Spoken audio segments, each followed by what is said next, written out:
get ready to screen share. Oh, now you're recording. Wow, we had so many other. So, okay, well, here we go. So thank you for everybody that joined this evening. I know getting closer to the holidays, it's harder and harder to find a little extra time to listen into a presentation here or another meeting there. I get it. And so we really do appreciate everybody who's shown up this evening. And in that point, I think you're going to be very, very happy that you did. We have one of our original founding members, Curtis Keliiaa, who is, like I said, one of our founding members. He has a ton of experience. He has worked at national labs, and his background is quite impressive. He also has a project to help those who are not being able to receive the benefits of IT that some of us might be able to, as far as high bandwidth and access to the internet. And that's what we're going to hear about today. He's going to go into that a little bit more, but he really is serving his community and looking to make sure everybody has access to what the rest of us have and we expect. So we are very privileged to have him as part of our founding membership. He's also given presentations at ISC Squared Congress. He is one of our most accomplished members of our entire organization that's been around only for 4 years, as far as our chapter goes. And we're like I said, we're very honored, and we really appreciate the fact that he has joined our organization. So without further ado, I would love to give Kurt all the amount of time he has so he can explain about the digital divide that America is experiencing right now, and with the solutions of what we can do to fix that and help those that are not accessing everything that IT can offer. So with that point, I want to thank Kurt again for offering to do this presentation, for offering to give up his time to do this. And Kurt, at this point, I turn it over to you. Thank you, Tatra. You're welcome. So a little history on me for those of you that don't know me. 41-year career, IT, network, cyber, and retired from Sandia National Laboratories about a little over a year ago. I didn't quite know what I was going to do, but I ended up doing this. So the national security work at Sandia Labs was a wonderful experience. About the last 10 years, I and some colleagues developed an initiative to provide technical assistance to tribes, American Indian tribal governments. And so we developed the statements of work. If the tribe would get funding, then we would conduct the work. And there was some wonderful experiences through that. So personally, I'm a Washoe tribal member, so Hanamaheji. That is, our native area is Lake Tahoe, Nevada, California. My mom's Cherokee from northeastern Oklahoma, so Osio. I'm also native Hawaiian, Keliiaa, so aloha, and a little bit of Scottish in there too, so hello. So these sessions I've developed are strategic planning sessions and around a game board scenario for strategic planning. To securely cross the digital divide to sovereign digital transformation. I know that's a lot to say, and people say, well, what's digital transformation? Well, we'll go to the next slide. Oh, I need to get there.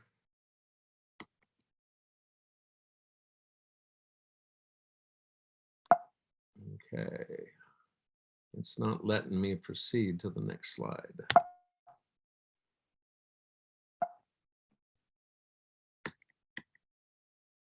So what the next slide is, it's this game board behind me, and I'll keep trying to get there.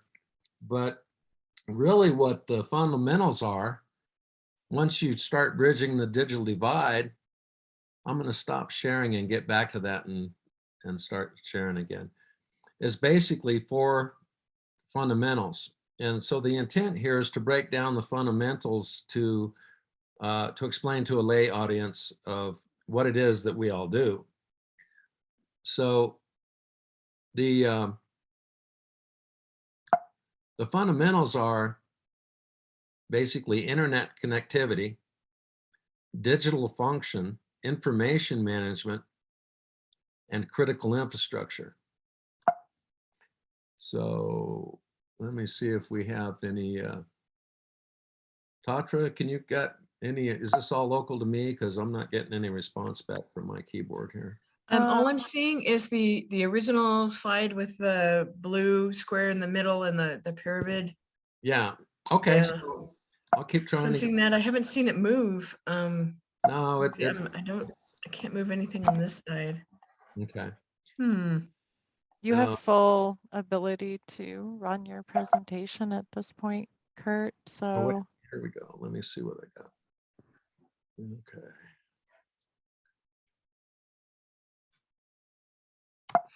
Have you requested, I don't know, is remote control an issue? no, he has full access. He Okay, can. does have full access? Okay. Mm-hmm. I don't think we haven't run into this before, so this is new. A little bit about the logo is that 7x7 for digital sovereignty is basically 7 generations, right? So that's a cultural concept common in native cultures. So 7x7 means honoring 7 generations back and building 7 generations forward. So that's the whole context here. And one of the initial precepts is designing in security. Okay, I'm still trying here. Any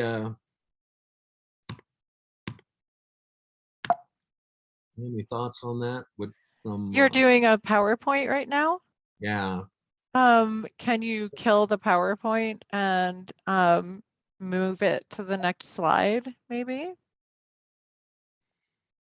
You know what? I think it's because it's in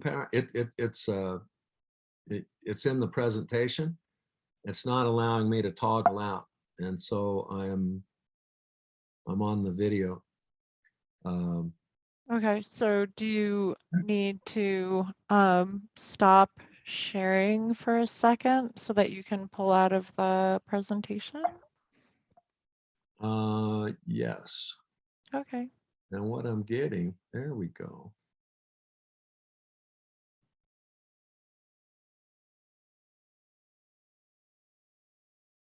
I'm going to do a new share. Let's try that. No, I keep hearing a sound as if it's that's me. not able to, yeah, as if it's not able to forward you. Well, Are you using your arrow? Yeah. Okay. So, okay. I'll pause the share. So I'll keep talking though, because you'll see it. And actually, this good thing I have this thing here. There's a handy dandy pointer right here. So, oh, there we go. Okay, I don't know what I did, but I got there. So, really, what we're talking about is moving to digital transformation. So, a history lesson here. There's 4 sovereigns. All the other nation states. So think, Europe, Italy, Germany, everybody, China, Russia, everybody else. So from a United States perspective, all the other nation states, the United States is a federal entity, states, and tribes. So one of the points I want to convey here is that the scale of collaboration, cooperation that's at hand to bridge the digital divide. There's 574 federally recognized tribes. There's other tribes that are only state recognized and some that are not. So for example, Native Hawaiians aren't federally recognized. So there's a lot of communities out there that really bridging the digital divide is servicing, bringing digital services to unserved and underserved communities. A little bit about the slide here, a little history lesson. On the bottom is references the Indian Reorganization Act, June 18th, 1934. What that did, among other things, was it allowed for tribes to organize sovereign governments. It also recognized the dual citizenship of being a tribal citizen and a United States citizen. So looking at data sovereignty, that's a definition from the Native Nations Institute, University of Arizona, about sovereign control over your own data. Now, there's network sovereignty, which a colleague, Marissa Elena Duarte, that I know, she wrote Network Sovereignty, a book about building the internet across Indian country, 2017. And we've been involved in planning councils and advisory councils together over several years. So that's kind of the history of where we're at. Now, what we're looking for sovereign self-determination is all of this is now a new wrapping, and digital sovereignty is interesting. It's a big deal in Europe. Think Brexit, European Union, and everybody's trying to get their hands around how do we protect our own sovereign data as a nation state, right? The same thing applies to all sovereigns, United States, states, and tribes. So the level of collaboration here would be federal, state, local, tribal, and territorial, in addition to international and commercial. So next slide. This is the Digital Strategy Board. What I've developed here is kind of a family story / nations, nation of nations story. And then the lower right, the blue. Kurt, we can't see the slide right now. Sorry to interrupt, but no one can see anything other than the initial opening slide. So that's the only thing that's being presented right now. Can resume share. Now, are you seeing the? I can see it. Yep, that changed it. Perfect. Thank you. Okay, that's the. Yeah, I can see it too. That's the first change I saw. Okay. Yeah, so what I'm going to have to do, this is interesting. I have to pause the share. So we just talked about the digital sovereignty slide, right? The 4 sovereigns and the history there. Now, what I need to do, interestingly enough, is stop. This is for future reference. Pause the share and then resume the share.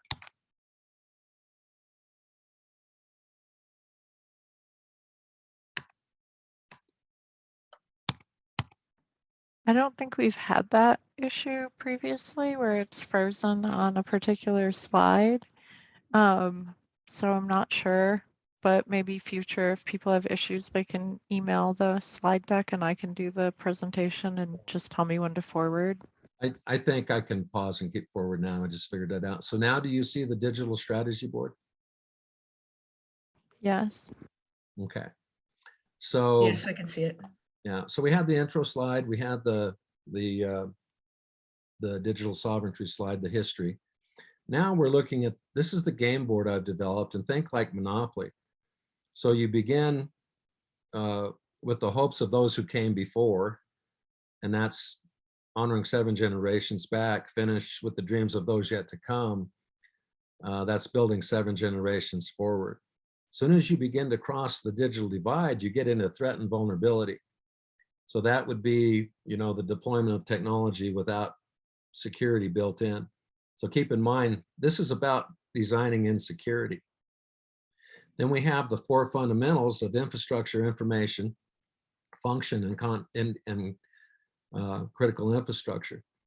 So, and again, that's internet connectivity, digital function, information management, and critical infrastructure. So the critical infrastructure slide is there's a group of Cherokees that brought the first phone west of St. Louis into the Mississippi Valley in September of 1885. So I use that as a long history for critical infrastructure and American Indian tribal governments. Now, my great-great-grandfather, R.M. Wolf, is on that monument put up by Southwestern Bell. It's in Tahlequah, Oklahoma. And to move along here, the teepee is actually a brand that was a branding iron found in my grandpa's barn. So that's a trademark. So thank information protection. So we're protecting critical infrastructure, protecting information. The next slide is people and culture. That's a home place for me. That's Lake Tahoe. I went for a dawn swim, got this great picture. One of the most pressing issues today is murdered and missing indigenous women. So protecting people and in all the other ways that we protect people. So we also, from a cultural standpoint, want to preserve languages. And then Mother Earth, that's the geographic center of Yosemite. So I went up there, and if you hike up there, you're looking down on Half Dome. It's really up there, but I use that as protecting Mother Earth, and that the challenges we're facing today. I mean, just this last few days, tornadoes and fires, everything that we see happening is actually, how do we use technologies to turn that corner to renewable energies, green energies, and other ways in critical infrastructure to protect Mother Earth. That's the scale of this. Air and water, that's another home place. So we were on North Shore, Oahu. I was with my family, and I use that. So if we don't have clean water, we don't have use of it. It's not healthy. Same thing with clean air. If you've heard water is life, that's another, it's true for everybody, but in a cultural phrase. So what that really establishes for us that I'm trying to represent here is a native digital ecosystem, but everybody's ecosystem. We all rely on critical infrastructure, information, protection of people, culture, and Mother Earth, air, and water. So that's any questions on that?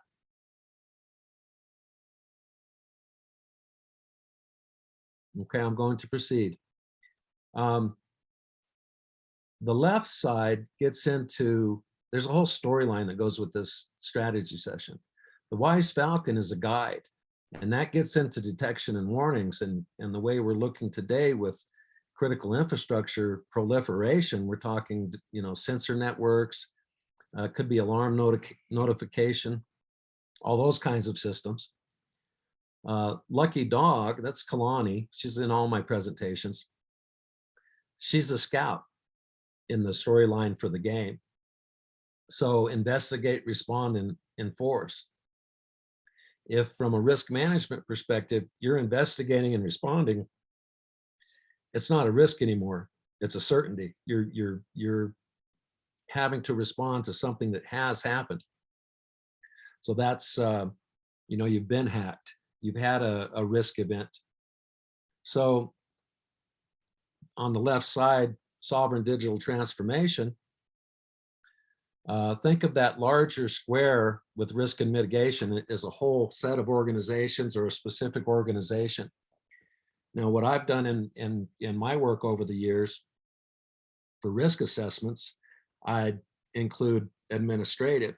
So think policy, operational, so risk and mitigation, think procedures, and then technical, think technical deployment. So what are the technical issues around deploying something like Internet Protocol version 6 or solar winds or all those kinds of things. So you have risk and you have mitigation that minimizes risk. Moving around the board, leadership. Now, my dad is seated there, and I lost him early when I was a little kid, but he led a group of tribal leaders to Los Alamos National Laboratory. This is circa 1960. And this is a Los Alamos National Laboratory public relations picture. To me, that's leadership, and it's tribally oriented. But how do we collaborate? Again, it's going to be federal, state, local, tribal, territorial, and commercial. Building an indigenous workforce. Again, that's a family member. That's my niece. Those of you familiar with the Southwest Indian Polytechnic Institute, it's here in Albuquerque on the west side. She called me and said, Uncle Kurt, I need a ride home. So of course I went and got her. It was beautiful sunset, but I picture an indigenous workforce, a capable workforce, where that whole field behind her is full of individual, capable, new generation workforce. Native digital economies is the next slide. So I was at Coronado, and that's Sears. The lights were on, the gates were down, it's completely empty. That's what digital economies are doing to big box stores. The storied retailer of Sears, all the way back to Sears and Roebuck catalog, 1800s, shut down because of digital economies. So building native digital economies in this sense, once you cross the digital divide and get digital transformation, there's a whole field of economic development that is unrealized right now. Natural resources is the next panel. Now, from a tribal perspective, or any other number of perspectives, that could be hunting, fishing, tourism, forestry. And again, how do we apply technologies to make sure those are efficient, they're clean, and well managed? And the last panel there is emergency services. I inadvertently caught a wasp under my wine glass right there. How do you keep the wasp under glass? So that's emergency services.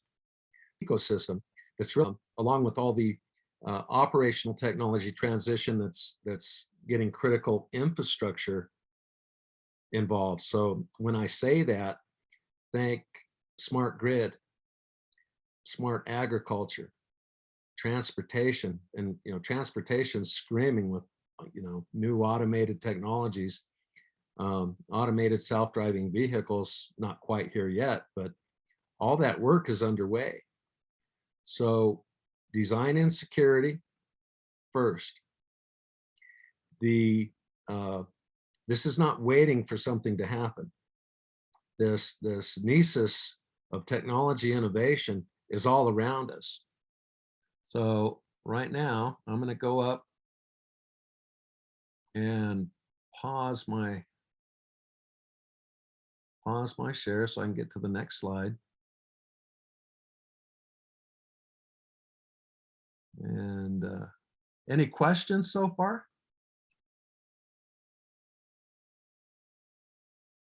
While I'm doing this? I don't have any questions, Kurt, but at the same time, I find this extremely fascinating because I work for a government agency that, well, the easiest way to say it is we're the bank for the Native Americans. And we're trying to make sure that they get their fair share of the properties they own or whatever they're renting out for grazing or whatever land and properties or other rights like oil, et cetera, to make sure they're getting the right price for it, to make sure that, standard with everybody else, to make sure they can get to their monies.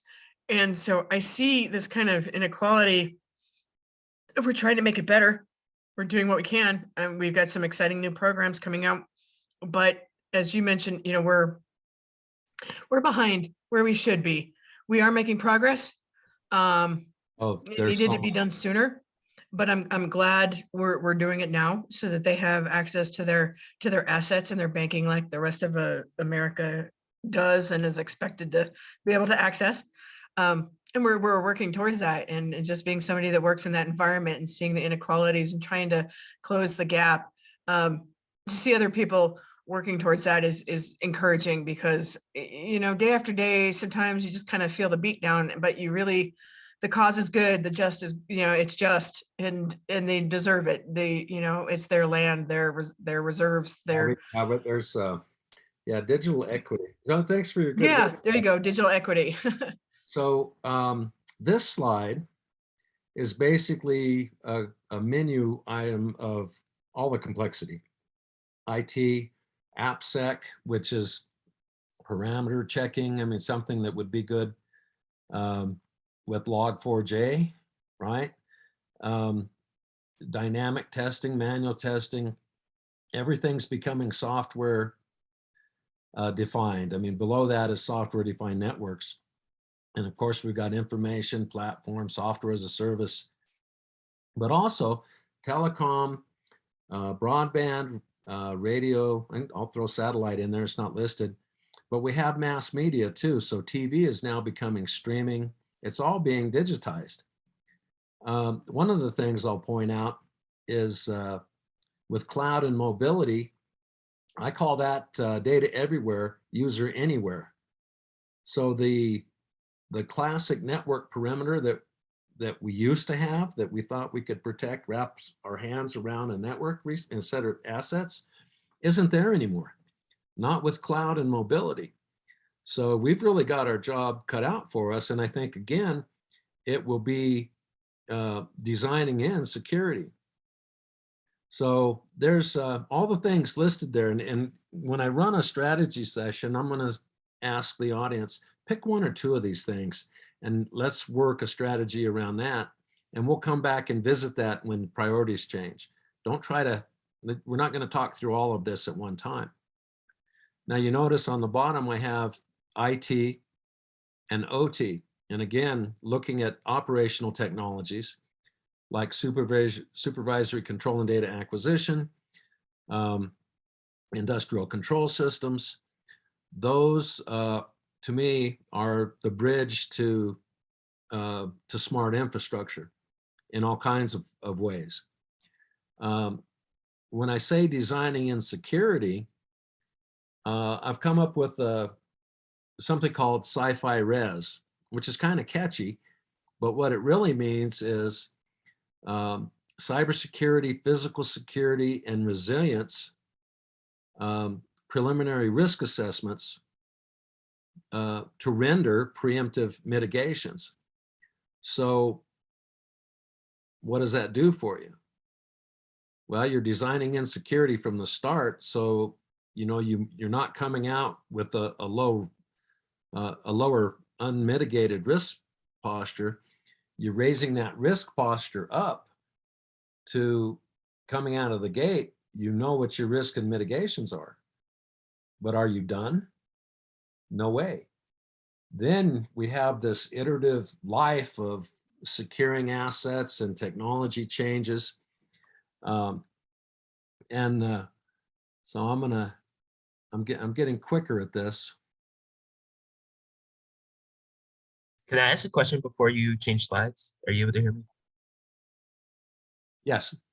Oh, great. Okay. I'm pretty new to like cybersecurity. I'm just a student, but I was wondering, I've heard a lot in the news. I've heard a lot of buzzwords like Web3 and like blockchain. And I'm wondering, in this future you see for like bridging the digital divide, is like the currency of like the blockchain, is that something that is factored into this? If you know anything about that. Yes, that's part of it. So to me, what that is that gets into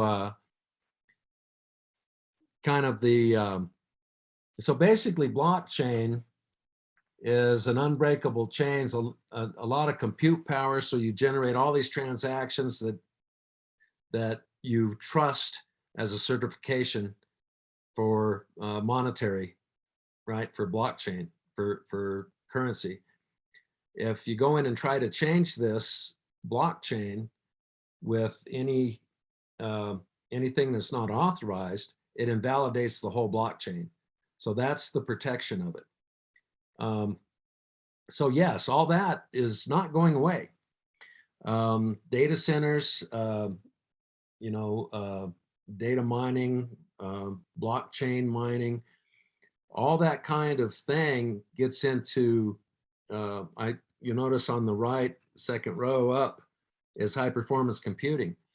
Those kinds of things are big data center functions that then provide a level of monetary value with a level of confidence.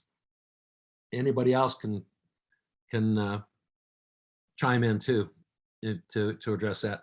But to answer your question, it's not going away. And yes, that's part of the, so this complex is, or vulnerability is inherent to complex systems. And each of these areas are complex in and of themselves, but now they're being chained together, if you will, in this move to digital transformation and you know, critical infrastructure modernization. Does that answer your question? Yeah, definitely. I was just curious about how it fit into the structure. So thank you. Thank you. So the digital sovereign transformation slide viewable to everybody? Yep. Okay. Yes, I So can see it. These are the fundamentals I was talking about. And again, internet connectivity, digital function, information management, and critical infrastructure. So there's a whole stack of technologies in each of these areas. And there's some fundamentals. So all the way down to personal area networks and wearables for connectivity. That's part of our device world these days. So, you know, Fitbits, iWatches, everything else. So under function, the bottom line to me is workforce development with knowledge, skills, and abilities, but they have to be current modern knowledge, skills, and abilities. So addressing scalable standards, and we'll look at that in a second. So under information, and particularly on the bottom of that list, there is cybersecurity principles. So this group, you know, everybody's familiar with confidentiality, integrity, availability, the cybersecurity triad. So what I look at is, okay, and on the bottom there, IT is confidentiality first. OT and communications, availability first. So with communications, you have availability first, and then you want integrity of the communications, and confidentiality would be on the, you know, either end of the transmission with encryption. ICS is industrial control systems. Those may be life safety systems, and we're talking critical infrastructure now, and integrity first, because they're life safety systems, and then availability, and then integrity. So that's what I mean by the security first, the triad CIA, AIC,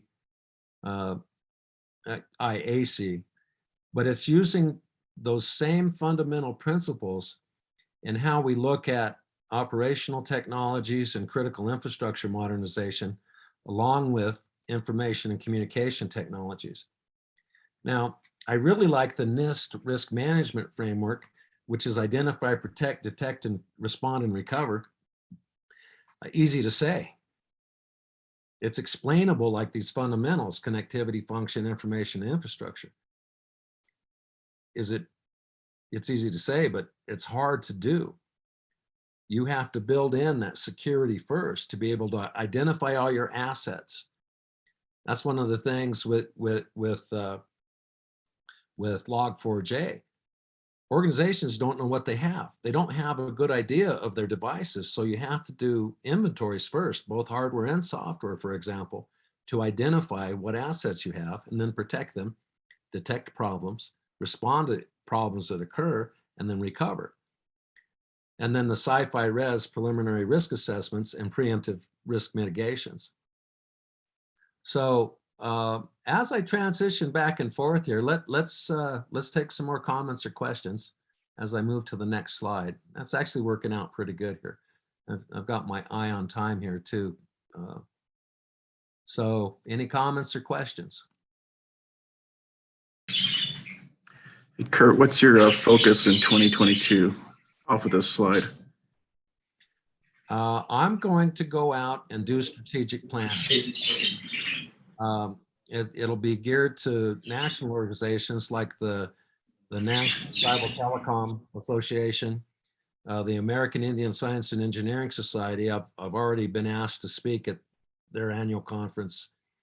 and individual tribes and stakeholders. Now, the stakeholders would also include whoever they partner with.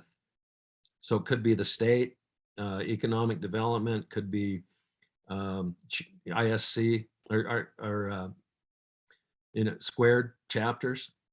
And just a quick moment on that thought. Why is ISC squared so aligned with this way of thinking in a broader framework?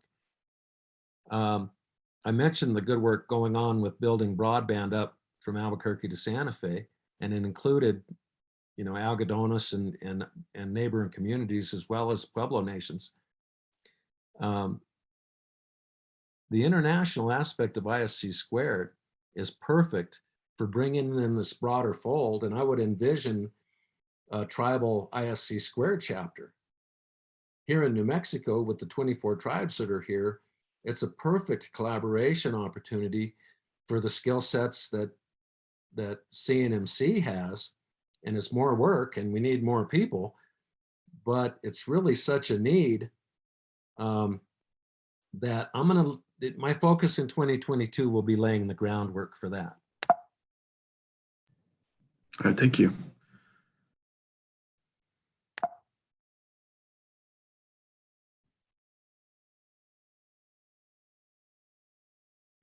Okay, now emergency preparedness. So this strategy board is about managing risk. So confirmation, does everybody see the emergency preparedness slide? We do. Thank you. Yes. So these are events of high consequence and low rate of occurrence, although I'm concerned that they're increasing rate of occurrence. So flood, earthquake, this is the bad stuff, right? Hurricane, tsunami, fire.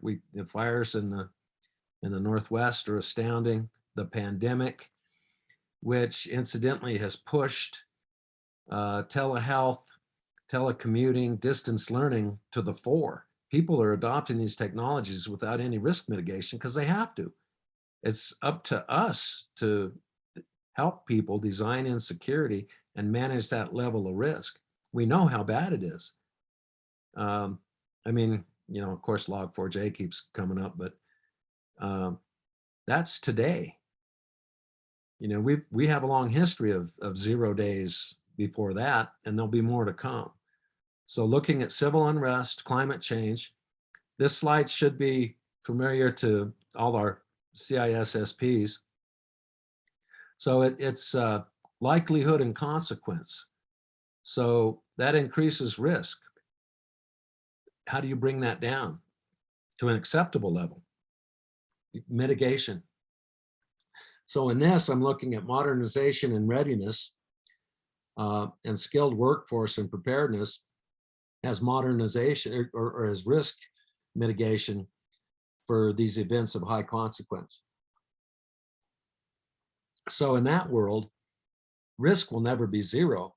Are you in a flood zone? I mean, all of those kind of things, but you can mitigate to an acceptable level so that then you can manage the risk. So I'm gonna go to the next slide here. And again, I'll entertain comments and questions while I'm doing this. Keeping an eye on time here. We got 15 minutes or so. Any comments, questions? David?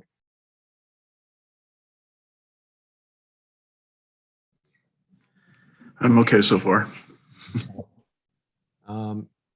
Is this message clear? Yeah, oh yeah. Okay, good. Yeah, Yes, you and I have had this discussion in the past, so. It's a great presentation.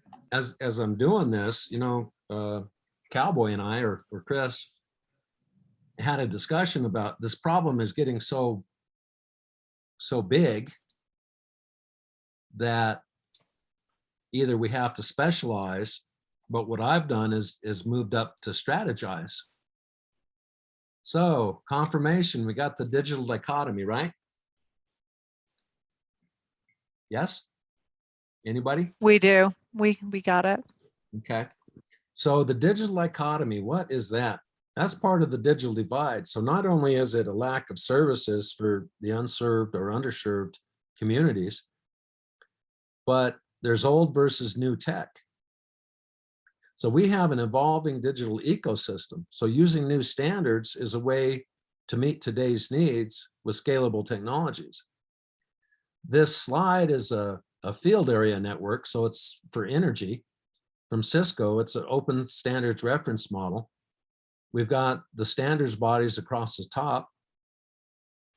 And so, for example, the IETF, the Internet Engineering Task Force, developed old Internet Protocol version 4 in 1983.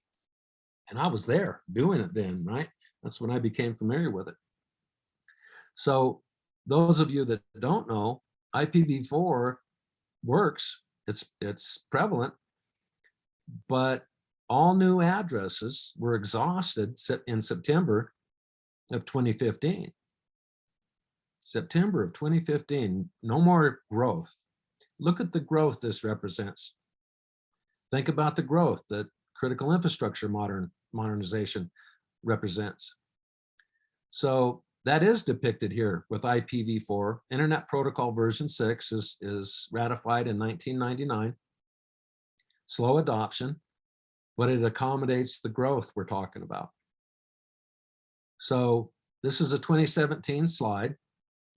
Of course, it had Wi-Fi. It did not have Wi-Fi 6. Of course, it has 2G, 3G, 4G, so voice, video, data. Excuse me, voice, data, video. It didn't include 5G. So we're going to be in this kind of cycle for the foreseeable future. New standards come along, they're faster, better, more, maybe more secure. People think that IPv6 is a secure deployment. No, that's not true. IPv6 is a technology, a complex suite of protocols that you have to design in security. And that's true with any technology that we deploy. So the digital dichotomy is old versus new technologies. And the bottom line is old technologies don't scale. And we need to use new standards that do scale, that scales to the digital transformation that we're already in the middle of.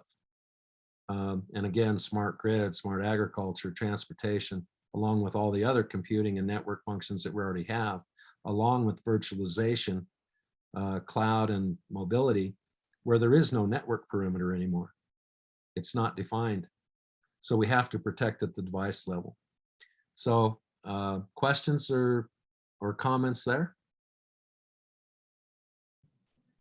So is it either or? Is it 5G and Wi-Fi 6, or is it one technology only at a time based on cost?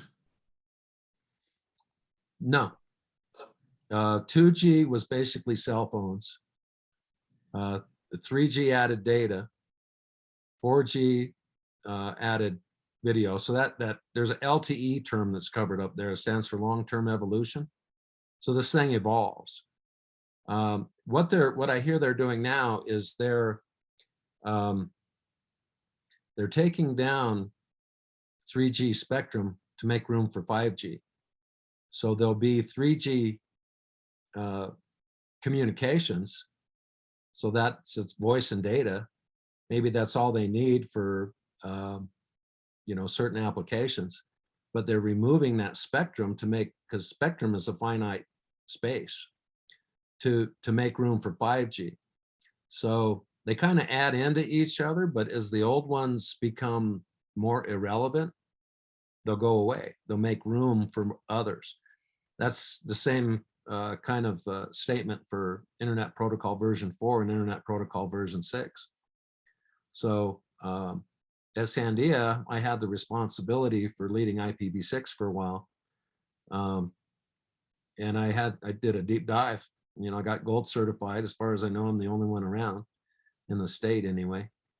But each of these areas are deep areas where you can specialize, and you can be an expert in each of these.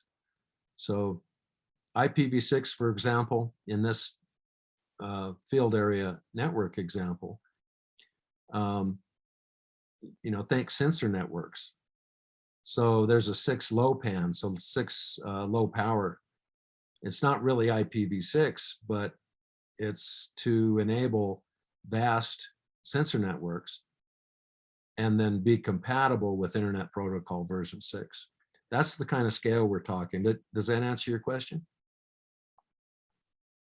Or does it confuse you more or make more questions? No, that's right along the line. So, Thanks. bottom line, we've got so much work to do. There's so much change happening, and it's already happening, and it's happening too fast. So let me get to the next slide. This one will be quick here. So one of the things, as I'm changing slides here, I supported a hackathon for the Mississippi Band of Choctaw Indians. And off I went out to the middle of Mississippi, and they're college students, and there's, high school students. And this one kid, I asked him, what do you think about all this technology? And I'll make a long story short. And he said, we need to slow it down. I had the opportunity to select someone for a scholarship. Well, I selected that guy. Now, because these kids didn't have technical skills. Before that hackathon, they didn't even know computing or cybersecurity was a career path. And they did a wonderful job. They storyboarded their solution because they didn't know how to program. And anyway, that was an experience for me. That's where the student becomes a teacher. You ask a question and you get an answer that just opens your eyes. So what I have here is this is the game board. And to give you an idea of the scale, so I had several of these printed up. It's right here behind me. So you lay it out on a business table. You can run a strategy session. I have this is a booklet, 40 pages, and it's got the storyline with the wise falcon and the lucky dog. But it gets into all the things we talk about, risk management. I'm not going to show all that to you, but I have those available. And then I have the rule book for the game session, the strategy session. So why did I design a game board? And I know I'm watching the clock here. So basically, a game board style strategy session was designed to bring non-technical people into a conversation that's very technical and have a little fun. So I've got game pieces and all that designed. So I'm going to pause, go to the next slide. So this is, I found a tribal print source. They're a nonprofit tribal a print company, used to train workforce. I found them to print all these materials out, and they sponsored some of it. It was, an affirmation. They recognized the value in this. And again, I'll be out talking to national organizations and people I've worked with here. So that would include, some of the FEMA projects that I did with working with tribes, as well as the New Mexico small business projects. I'll reach out to those folks and let them know what I have here. But a shout out to Tribal Print Source. So far, all of this is out of pocket, and they really helped out, and they did a great job.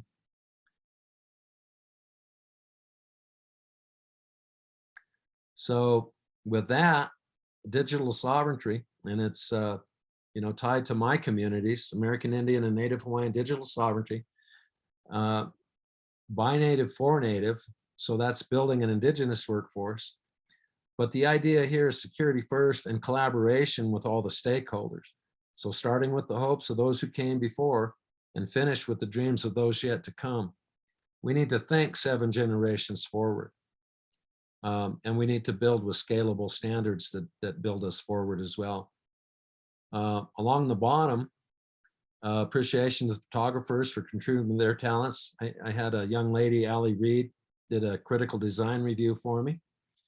I really appreciate the CNMC, everybody's time, the opportunity to listen to a few words from me. Again, in my native language, Amo Angui, that's Washoe, Wado, that's Cherokee, Mahalo nui loa, Hawaiian, and thank you very much. Any more questions? The presentation is concluded. Well, thank you so much, Kurt. That was a really great presentation. I think a lot of us here realize what kind of a gap we're looking at, and people like you are helping us even understand that even better. Because the work that we've done has been great, but as you've shown, there's still more work to do. To get everybody in the same, to have the same access, to have the same accessibility to what a good chunk of our nation has. And I think this is a great way to do it. And you were talking about the hackathons and your board game and the idea with that. I think these are all great ideas to get the information out there, because what's been going on before, just it hasn't been out there. And so, let's do this again and see if we've got, more people to jump on that train and really support this effort, because it's worthwhile. It's 2021, and well, in 2 weeks, it's going to be 2022. And Right. At this point, America, we shouldn't have people left behind as far as this kind of technology, not with the resources we have and everything's out there. We can do better. And with presentations like this and the information getting out there, I think it's going to help our other members of the cybersecurity community to realize what we can do and what we can do to help. And I'm sure there's some people that don't even realize this kind of inequality is still going on. Just because whether they don't live in our area. I mean, here being in the Southwest, we are shown a lot more of that. We're exposed to a lot more because we live here. But, let's say somebody in, the Northeast, I'm just picking, I think, Vermont, I'm just picking a state. They're probably not quite as in touch with it as we are out here. So I think this is great. And I think it's a great step forward.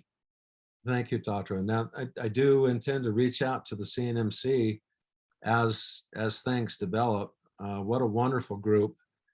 And I also ISC squared.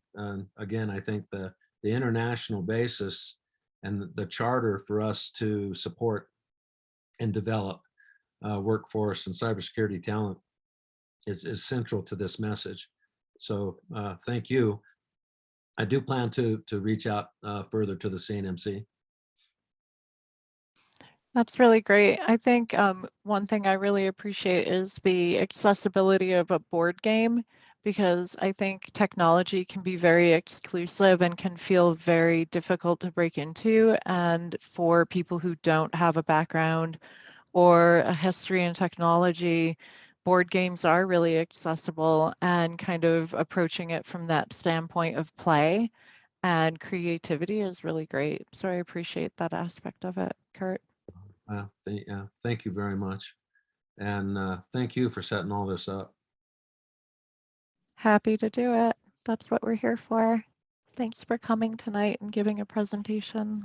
Oh, you're welcome. I look forward to an in-person visit with everybody when we Yes, get to. most definitely. We were shooting to try and have a holiday / party this month, but with COVID still up, down, and still waiting to hear from the government to tell us what we can and can't do.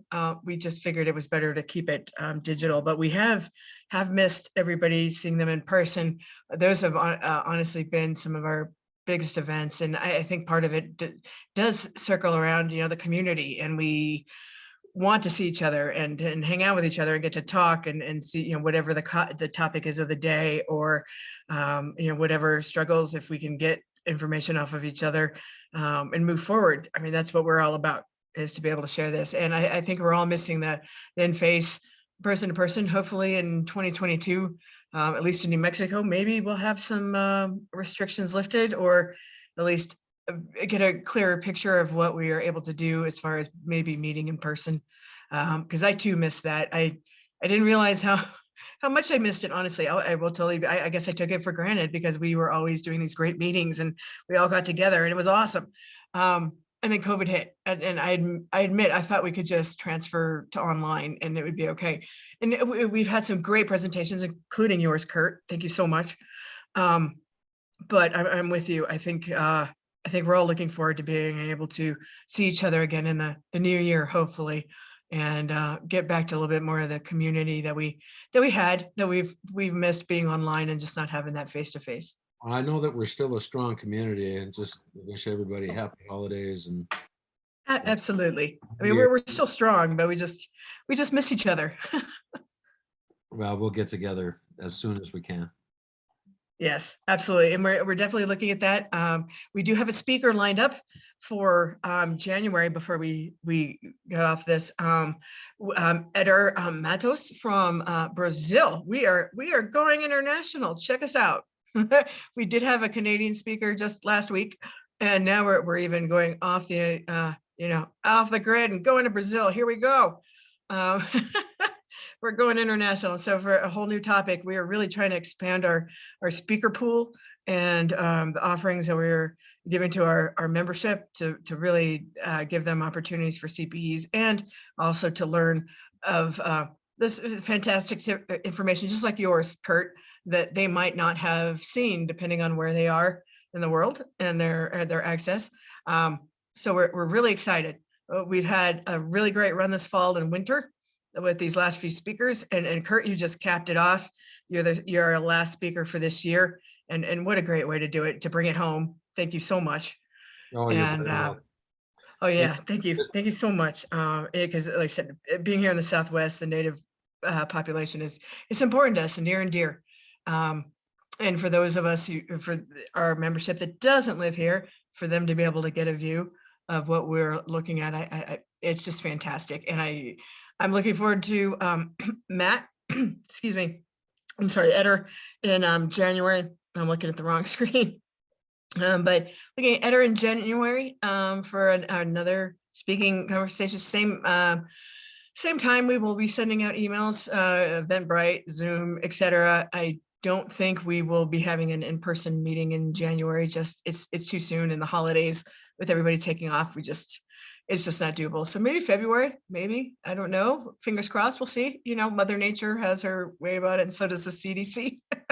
And what the government tells us we can meet. So in the meantime, we're going to still schedule speakers and get this great content from not only our membership, but other members of the ISC2 community.